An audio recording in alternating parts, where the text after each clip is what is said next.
जैसे ही आत्मा परमात्मा पिता से जुड़ जाती है,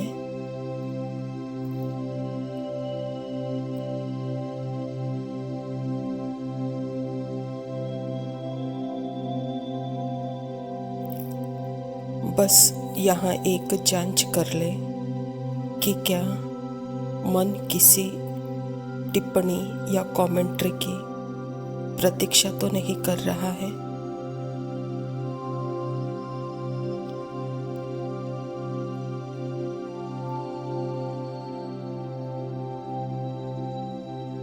क्या यहाँ साइलेंट मेडिटेशन होने वाला है?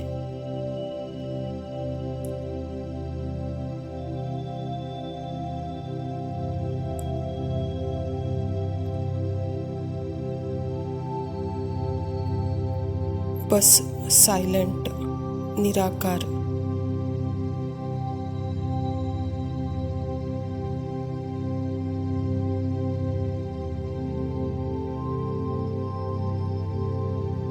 बस इतना जान ले कि यह आवाज आप नहीं हो।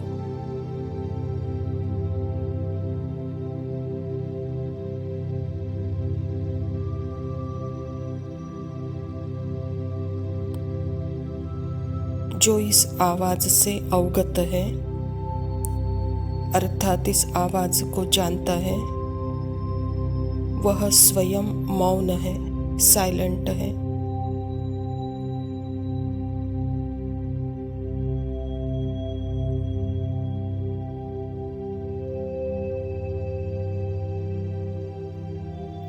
मार्गदर्शन के लिए बोले गए शब्द या किसी संकल्प की प्रतीक्षा तो नहीं कर रहे हैं।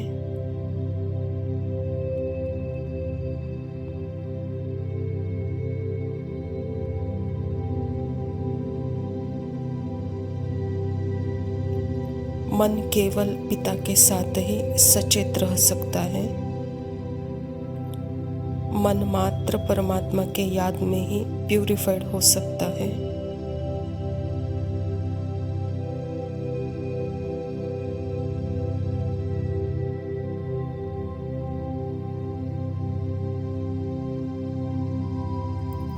मन केवल परमात्मा के याद में ही मौन में लीन हो सकता है।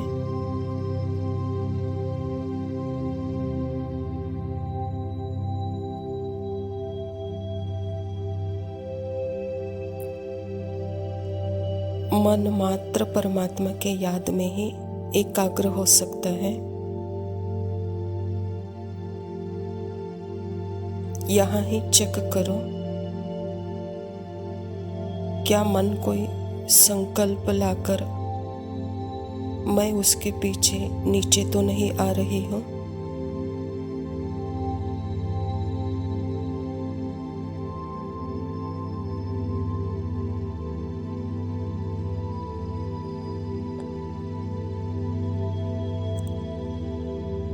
बस मुझे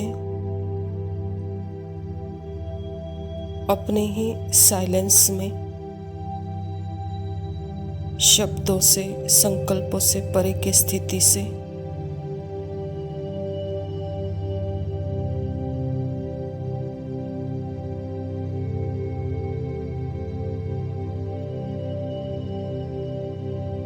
यही स्थिति मेरी निज नेचुरल स्थिति है।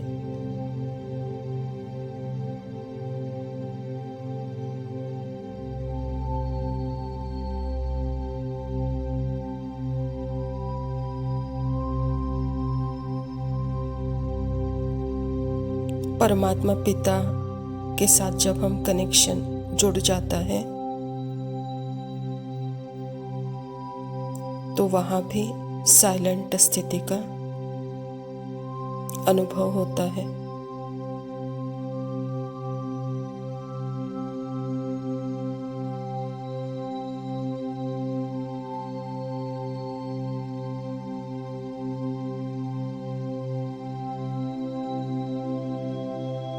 बहुत ही सहज है परमात्मा को याद कर शांति, प्रेम, आनंद का बिना कारण का अनुभव करना।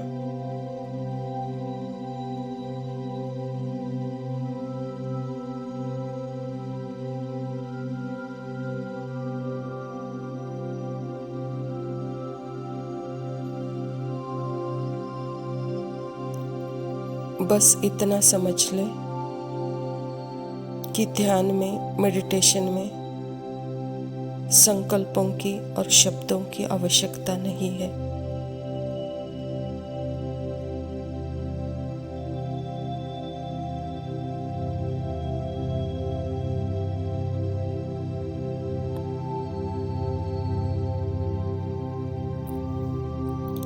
आवाज को मैं जान सकती हूँ, जानती हूँ, पर वहाँ मैं स्वयं मौन हूँ।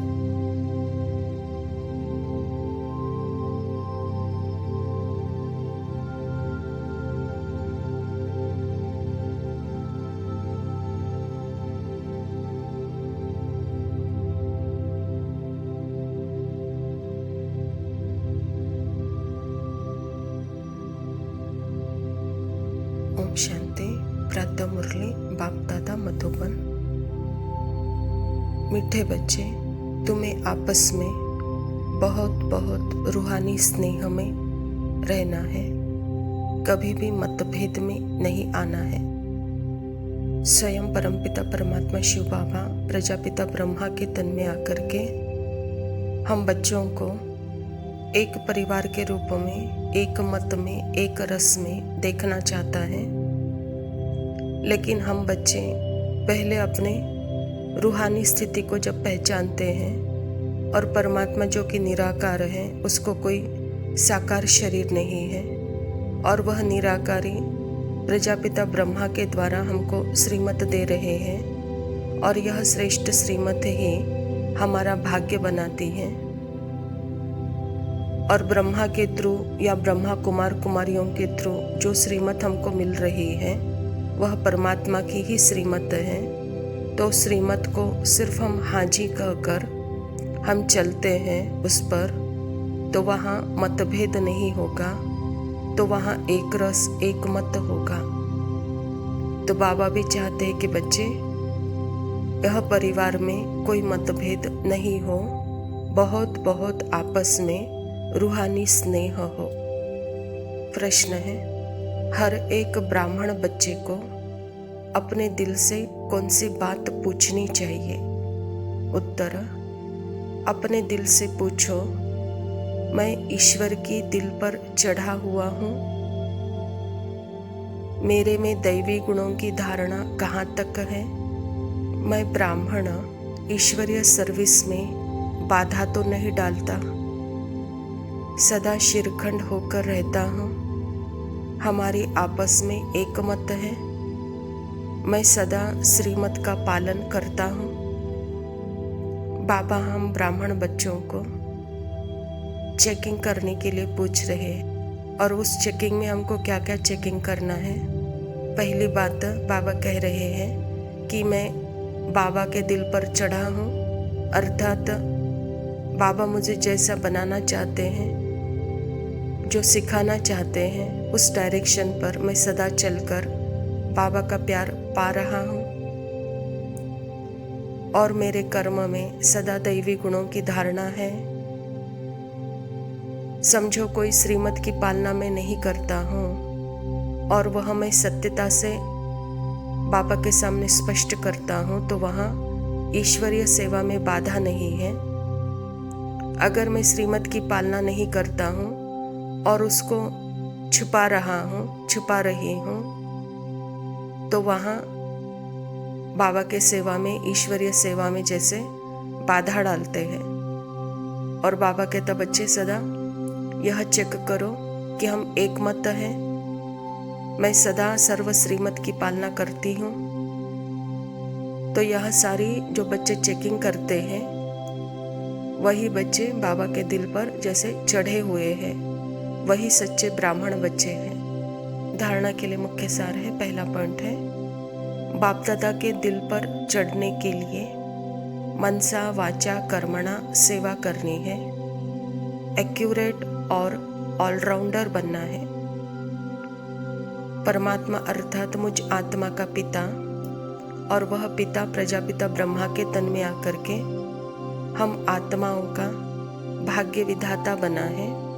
अर्थात भाग्य विधाता का अर्थ ही है डायरेक्शन दे रहे हैं कि बच्चे अपना तन मन धन समय संकल्प यह सब कुछ इस ईश्वरीय कार्य में लगाओ और ऑलराउंडर एक्यूरेट सेवाधारी बनो।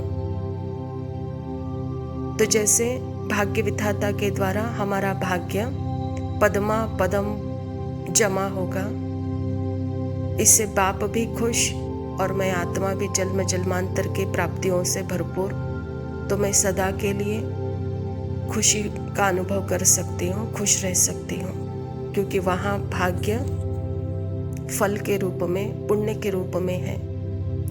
दूसरा पॉइंट है ऐसा देही अभिमानी बनना है जो कोई भी पुरानी संबंधी याद न आए, आपस में बहुत बहुत रूहानी प्यार से रहना है, लून पानी नहीं होना है। आत्मा का सर्व संबंध एक परमात्मा के साथ, और आत्मा जब स्वयं अपने स्थिति से अवगत है कि मैं कौन हूँ और मेरा सर्व संबंधी कौन है, जब आत्मा खुद अवगत हो जाती है तो यहाँ देह के संबंध से जैसे उसका वैराग्य आ जाता है। तो बाबा भी कहता है कि बच्चे यहाँ पुराने संबंध है और इस पुराने संबंध में ही जैसे कड़ा हिसाब किताब है, इसीलिए इन संबंधों से अपना कट ऑफ कर लो। कट ऑफ करो लेकिन लून पानी होकर नहीं, बहुत ही रूहानी प्यार से। वरदान विश्व परिवर्तन के श्रेष्ठ कार्य में अपनी उंगली देने वाले महानसो निर्माण भव। बाबा कहता जैसा कोई स्थूल चीज बनाते हैं तो उसमें उस चीज डालते हैं, कोई साधारण मीठा या नमक भी कम हो तो बढ़िया चीज भी खाने योग्य नहीं बन सकती। ऐसे ही विश्व परिवर्तन के इस श्रेष्ठ कार्य के लिए हर एक रत्न की आवश्यकता है, सबकी उंगली चाहिए, सब अपनी अपनी रीति से बहुत बहुत आवश्यक है। श्रेष्ठ महारथी है, इसीलिए अपने कार्य की श्रेष्ठता के मूल्य को जानो। सब महान आत्माएं हो, लेकिन जितने महान हो उतने निर्माण भी बनो। जैसे परमात्मा पिता इस धरा पर आते हैं और अपनी जो काम की चीज़ है, अपने उपयोग की चीज़ है, वह अपने उपयोग की चीज़ों को यहाँ यज्ञ में इकट्ठा करते हैं, और वह चैतन्य उपयोगी चीज़ हम आत्माएं हैं जो यहाँ सब निमित्त बनकर आज यहाँ बैठी है। तो बाबा कहता बच्चे आप हर एक आत्मा श्रेष्ठ हो, महान हो, आपकी आवश्यकता मेरे कार्य में है। आप एक एक रत्न इस कार्य के लिए निमित्त हो। बस जो कार्य आपको मिला है वह कार्य उतने ही महान स्थिति से, लेकिन उतने ही निर्माण अवस्था से वह कार्य में अपनी उंगली लगाओ, तो यह विश्व परिवर्तन का कार्य बहुत जल्दी समाप्त हो जाएगा और यह आपके द्वारा ही संपूर्ण होने वाला है। स्लोगन है अपनी नेचर को इजी सरल बनाओ तो सब कार्य इजी हो जाएगा। अच्छा मीठे मीठे से खिलते बच्चों प्रति माता पिता बाप दादा का याद प्यार और उपकार। रूहानी बाप की रूहानी बच्चों को ये घड़ी है कमाई करने का। हम रूहानी बच्चों की रूहानी माता पिता बाप दादा को याद प्यार और बाबा बस 5 मिनट और सो लो। शुक्रिया। ओम शांति। बस 5 मिनट और। मन ने कहा फिर कर लूंगा योग, फिर कर लूंगा याद, पर वो फिर कभी आया ही नहीं। हर रोज अलबेलेपन की माया ने सुलाया और 5-5 मिनट के चक्कर में अमृत वेला की कमाई गवाया।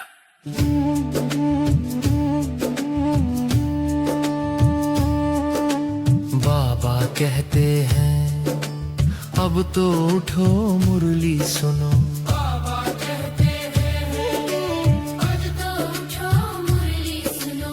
बच्चे कहते हैं कल से उठूंगा मुरली सुनने। आज तो नींद प्यारी लग रही है। आज तो नींद प्यारी लग रही है। बाबा कहते हैं ये दिन फिर कभी नहीं आएगा। मुरली है ज्ञान गंगा और तुम व्यर्थ में खो रहे हो। 5-5 मिनट के आलस्य की नींद से ज्ञान धन गवा रहे हो। आज तो नींद धन गवा रहे हो। बाबा कहते हैं संगम युग है सेवा करने का। सेवा कर पुरुषोत्तम बनने का। आज तो नींद प्यारी लग रही है। बच्चे कहते हैं बाद में कर लूंगा, बस 5 मिनट बात कर लूंगा। आज तो नींद प्यारी लग रही है। पर इन 5 मिनटों के मोह में कीमती समय गवा दिया। बस 5 मिनट का ये आलस्य अलबेलापन स्वर्ग के द्वार से हमें दूर भटकाता है।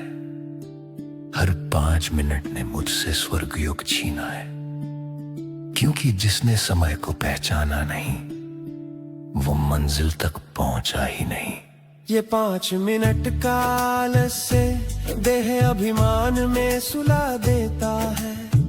पुरुषार्थ का अनमोल समय धूल में मिला देता है। यही 5 मिनट की आदत कर्मों को बिगाड़ देती है। कर्मों की काली छाया मन को जकड़ लेती है। कर लो कमाई अमृत वेला से शाम रात्रि तक।